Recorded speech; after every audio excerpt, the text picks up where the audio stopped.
mental consideration for the proposition of the 24-hour economy is for domestic consumption and for export. Now that is why the NDC is it better now? That is why the NDC government launched the 24-hour economy and also the Accelerated Export Development Council chaired by the president. So they want to do import substitution, that head out to what Ghana will bring into the country to eat, we produce it here. Then we also export some outside. Now to your question of what jumps to me, David, let me give you this thing.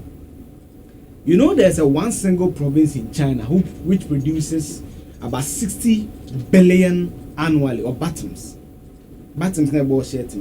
There's a 6% chance out of 10 that will produce by the, I think the Quartao province in China, one province. All they do is that they produce bottoms. And they produce about 60% of the bottoms the world uses. Bottoms. So what jumps to me is the Growth 2024. You know, I do some consultancy for the Kwahu Airport. So I've had the chance to be at that farm river several times. And when you are driving from Abetifi there, I get angry when I see just grass. The vast land. The vast land. So when I saw the Growth 24, I was so happy. Let me read for it. It says that it seeks to re-engineer the food and feed systems by revitalizing critical strategic agricultural value chains with the objective of ensuring input self-reliance, food security, and climate resilience. At its core are two transformational initiatives, adding Volta, which positions the Volta Basin as the future breadbasket of West Africa. So David, the Volta Basin will construct farms along it to feed West Africa. And that is strategic. You see, very, very strategic. That we will leverage the irrigation process of the Volta Basin to create farms to feed West Africa. And also there will be what they call the Shift Pond, which is an urban farming scheme that employs smart farming systems in Ghana's metropolitan areas. David, the last time you were showing us a video in Germany where roofs or buildings, they are growing lettuce. These green things that they eat. David, for me, and now we are going to have vertical farming now. Exactly. Yeah. Because David, I've seen it. We meet me dance. Let's say from Abetifi constituency connecting to the farm river. David said, a bra. That alone can be our selling point. Now today, Burkina Faso has taken what? Tomatoes. And onions. Yes, Nigeria have taken onions to the point that it's meet up body free Nigeria. So we need to target this. And David, for me, this is good because the irrigation has been done. Recently, I showed you the farm of Kwame Wadako. Yeah, the rice when farm. Alex Mode went to visit the rice farm. The rice farm, yeah. If an individual can do this, what can the state do? And I showed you the video of a Ketia just 2 weeks ago. It's a UTV. You know they have this program on farming. They went to his farm at even Mahama himself, he has a very huge farm. From Mahama's farm, it was a clip. But if Sedun Ketia one, it's 1 hour video. He has 100 acres of farm at Sekwa. If an individual can do this, why can't the state do it? So but if sorry to cut it, but if we're not careful and we keep asking if an individual can do this, why can't the state do it? We have had, even in our health sector, we know some private facilities that say they have this cath lab, but as a nation, we don't have a cath lab. So it's about how we, and that's why I keep asking, how do we make this successful? Okay. How do we make this successful? Because individuals can do it, but on the national front, as a nation, as one, what will it take for us to be able to do this? Because Mama listen, if you look at, we'll talk about the Mahama's response to that. If you look at the number of imports we make in terms of rice, even offals, Yamadia. And yes, when I was reading this 24-hour economy policy, I realized that they were even talking about Akoko Yamadia. And I'm like, Akoko Yamadia is one day because me apart from so how come we're now even eating offals or Yamadia of Akoko? So if we're spending millions of dollars each year to import rice, to import Yamadia, to import Kutuje, to import even onions and tomatoes from elsewhere, and God has not been wicked to us. We have what it takes to be able to go into this production. How do we do it and ensure that we get it right? So that we consume, so that the money will stay in this country, in our economy, and then we also get to export and get some foreign exchange as well. So Mama answers that. At the launch, he said that the government is only a facilitator.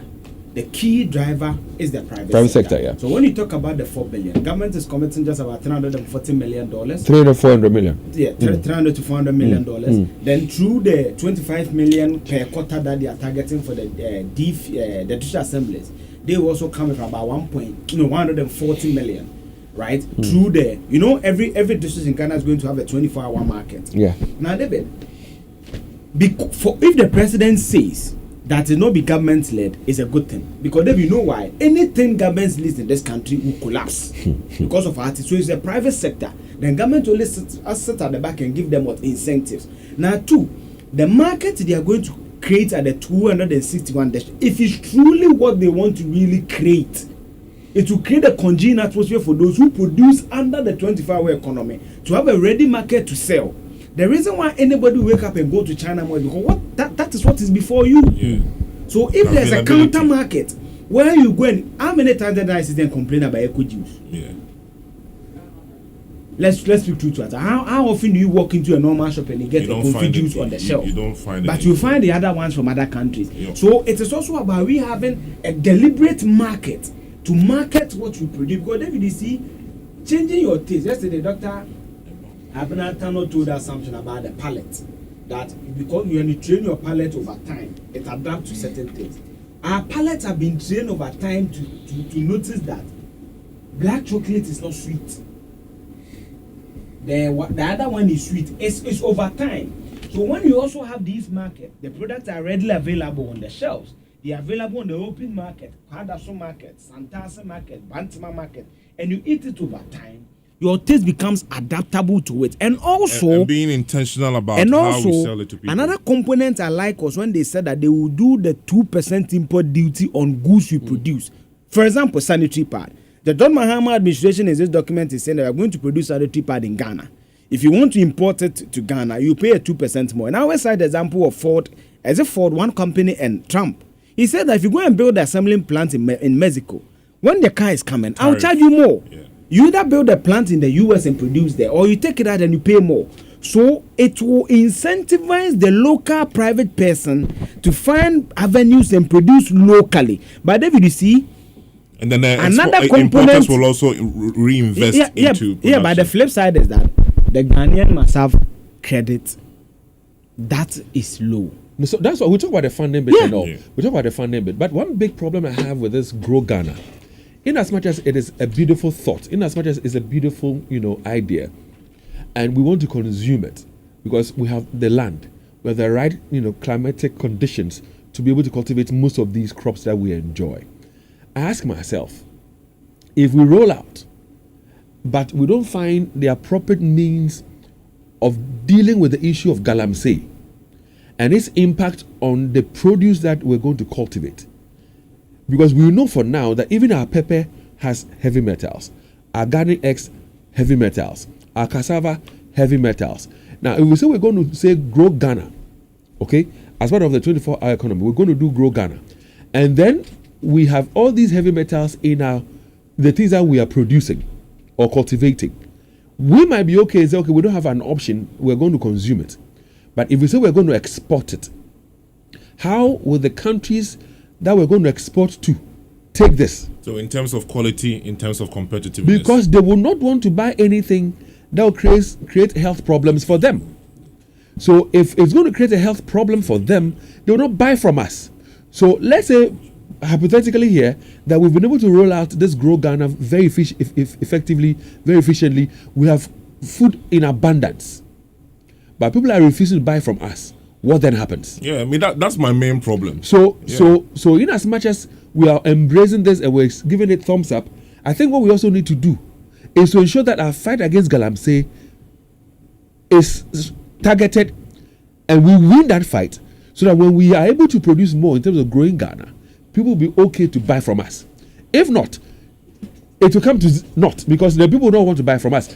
There was an occasion where our cocoa was even being questioned by people who were buying our cocoa. We're actually marked at yes. that point. So we need to be mindful of Grow Ghana, but fight Galamsey effectively and ensure that when we do the Grow Ghana, what we are producing will be edible enough and people don't have issues with it. You see, David, what you are saying is why, for me, I believe that the rallying call for the support of the 24-hour economy should also be about a much concerted effort from every sector and every facet of our nationhood.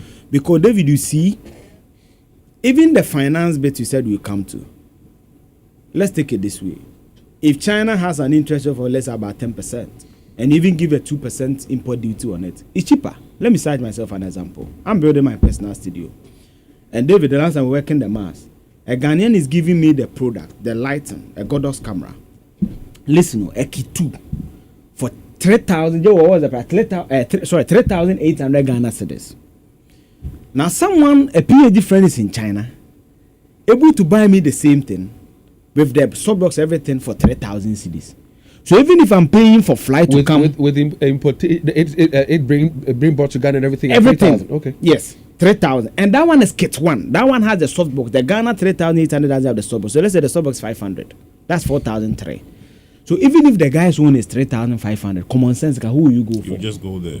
So that is where the financing comes in. So what David talks about is the environmental side of it, and possible that you can produce, but you will not buy it because the thing is cancerous. Cancerous, expensive. Now another point is that our interest rate is hovering about 26-28%. Nobody can be profitable and have an interest rate of 26-27%.